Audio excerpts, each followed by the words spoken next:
საქართველოში დღემდე არც ერთი რუსი ჯაშუში არ დაუკავებიათ.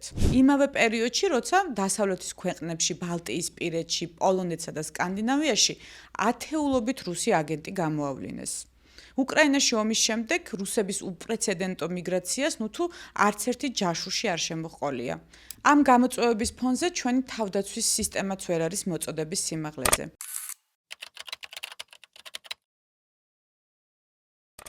ქვეყანა, რომლის 20% ოკუპირებულია, წლების განმავლობაში სულ უფრო ნაკლებ ფულს ხარჯავს თავდაცვაზე.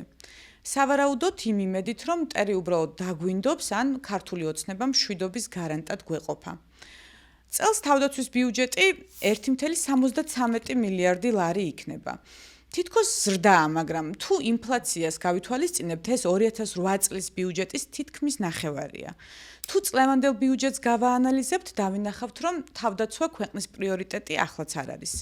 მისი დაფინანსება კი გაიზარდა, მაგრამ ჯანდაცვაზე, ინფრასტრუქტურაზე და შიდა უსაფრთხოებაზე ბევრად მეტი თანხა იხარჯება.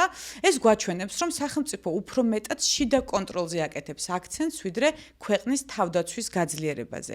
მაშინ, როცა უსაფრთხოების მდგომარეობა რეგიონში სულ უფრო და უფრო რთულდება.